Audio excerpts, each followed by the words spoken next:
A tragic loss leaves Eliza imprisoned by grief and fear until a teenage girl befriends her. However, Eliza doesn't realize the girl is hiding a life-changing secret about who she is. "Can't it wait until tomorrow morning?" Robert asked. Eliza gaped at her husband. "No, it can't. Robert, we must have milk for cereal and coffee tomorrow morning. You know I bake on Tuesdays, and you know that means you need to get milk on your way home." Robert sighed.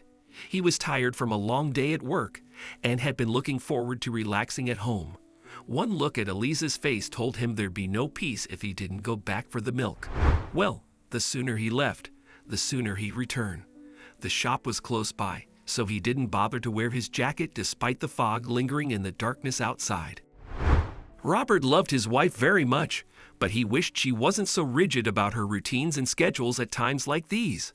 Certain items had to be purchased on certain days and would last just long enough until the next prescribed day to purchase that item. Eliza would gladly go without milk if it ran out earlier than planned, but not if he forgot to buy it on the appropriate day. Robert chuckled as he paused on the sidewalk. Eliza was odd, but he wouldn't trade her for all the world. The fog deadened all sound, turning the night quiet. Robert didn't hear or see the car coming down the hill until it was too late. His last thought was for Eliza and how upset she'd be that he didn't get the milk. 6 years later, Eliza drew back the curtains just wide enough to peer outside. Her heart beat faster and her mouth dried up as her gaze fell on the unkempt grass in her yard and beyond it, to the road. She needed flour. She needed to venture out into the wild, uncontrollable, and unpredictable world beyond her front door to get it. Eliza's breath caught in her throat. It was too dangerous, but today was baking day. She was determined to be brave, but her courage fled when she reached the front door. Robert's jacket with the reflective strips still hung precisely where he'd left it that night. No, she couldn't go out today. Eliza backed away from the door and instead phoned her neighbor, Maria, to ask if she'd purchased the items Eliza needed. A short while later, Eliza heard a knock at the door. She opened it wide enough to let Maria in and shut it on her heels to keep the rest of the world out.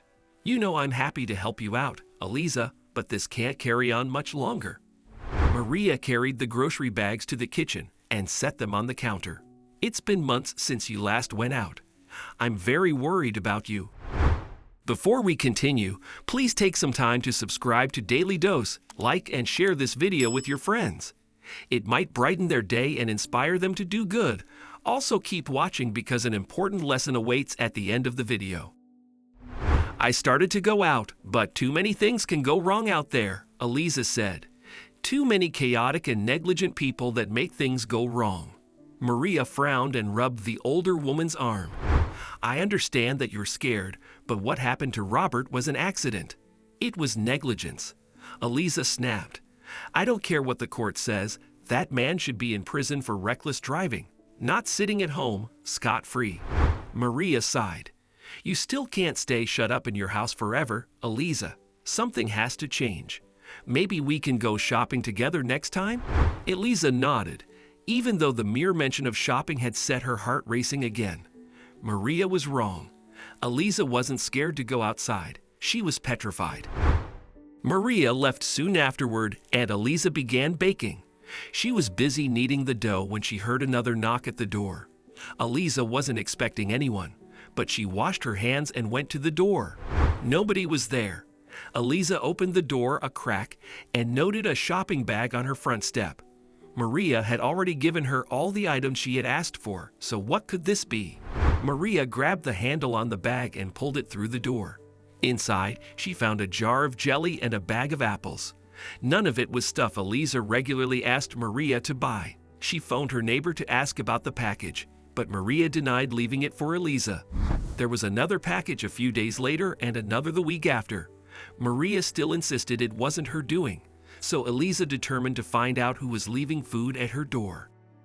Eliza sat near her sitting room windows and waited. The next day, her patience was rewarded. She heard footsteps on the stairs, and her hand was already on the doorknob when the mystery person knocked. "Who are you?" The teenage girl on the porch jumped with fright. She stared at Eliza. "I'm Stacy," the girl replied. And what are you doing here? Eliza pinched the bridge of her nose. It felt like the outside was trying to squeeze in through her door. She wanted to slam the door shut, but she needed answers. I live on the next street, Stacy said. I heard you hadn't left your house in a few months and wanted to do something to help you. That's very kind of you, and I appreciate it. Eliza reached for the packet and pulled it inside. Next time, you can come in for tea. Eliza shut the door before Stacy could reply. Her heart was a hammer in her chest, and her hands were sweating so much she could barely grip Stacy's packet. She retreated to the kitchen, far away from the hazardous outdoors. Stacy returned a few days later. Eliza heard her knock and invited the girl inside. It was a Wednesday, and Eliza had baked cookies the day before, so she'd have them ready when the girl stopped by again. Can you come to visit at a more regular interval? She asked Stacy once they'd sat down. It plays havoc with my schedule if I don't know when to expect you. Your schedule? Stacy arched her eyebrows. Yes, dear, my schedule. I arrange all of my tasks for different days, so I always know what to expect and what I need to do. Well, I guess I can come on Tuesdays and Thursdays. Tuesday won't do. Will Mondays and Thursdays suit you? Sure. Stacy shook her head and let out a little laugh. You're an interesting lady, ma'am. You may call me Aunt Eliza. Eliza poured tea into a cup for Stacy. She brought out her fine china for the occasion. I would also like to discuss my shopping needs with you. Stacy blinked at her. The girl seemed surprised. I am very grateful for your kindness and generosity, Stacy, Eliza continued. But it cannot continue without some semblance of order, my dear. Why? The whole problem with the world is that it lacks order. Far too much is left to chance, and that causes far too many opportunities for chaos to take hold. And you really don't like chaos, do you, Aunt Eliza? Nobody likes chaos, dear. Eliza and Stacy spoke and drank their tea. Eliza was charmed by the girls' good manners and well-rounded knowledge of the topics they discussed. It turned out that Stacy also enjoyed baking, even if she had some wrong ideas about which apples worked best for pie. Eliza impulsively changed her mind at the last minute and agreed to let Stacy visit on Tuesdays so they might bake together. She started taking time out of her Monday schedule to peruse her recipes for food she and Stacy could bake together the next day.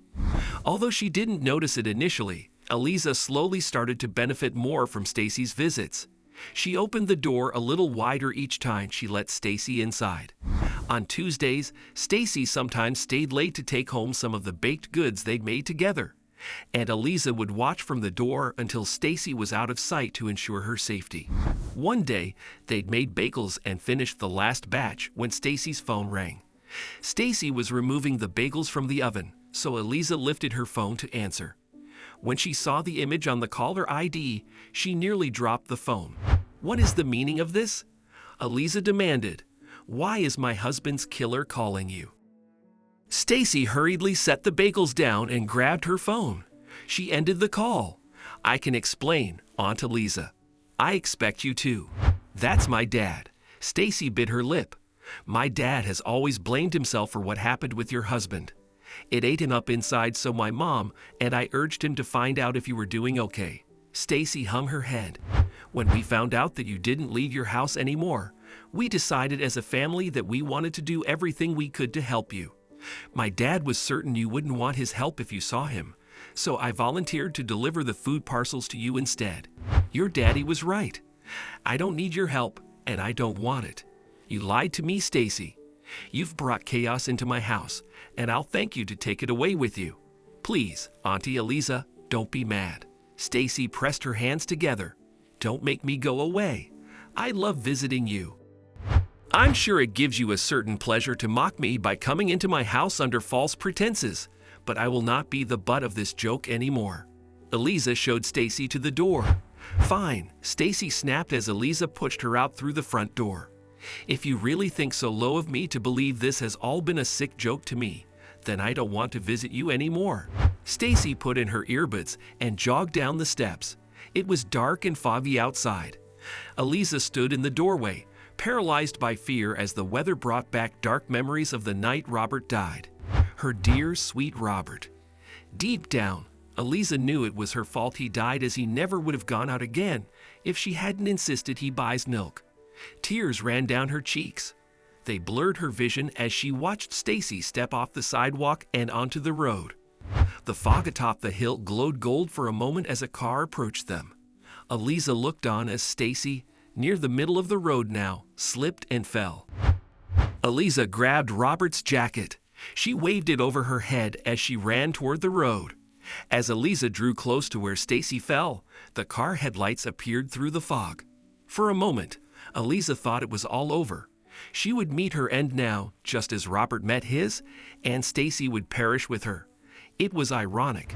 Then the brakes squealed, and the car swerved away. Eliza heard a loud thump. "Aunt Eliza, you saved me." Stacy looked up at her in shock. "And you're outside. Hey, are you okay?" A man's voice called out of the fog. A minute later, the man staggered toward them. "I'm sorry, it's so foggy I didn't see you until the last moment." He pointed to Robert's jacket. "If you didn't have that jacket with the reflective strips, I might still not have seen you." Eliza raised the jacket to her face and started to cry. All these years, she'd grown bitter and imprisoned herself in fear because of Robert's death. But now she faced the truth she found so hard to accept. It was an accident, and while it may have been prevented if she hadn't insisted Robert buys milk or he'd worn his jacket, nothing could change the past. Eliza came to terms with her husband's death that night. She continued to be friends with Stacy and made peace with her father. Eliza also started going to therapy to help her with her agoraphobia.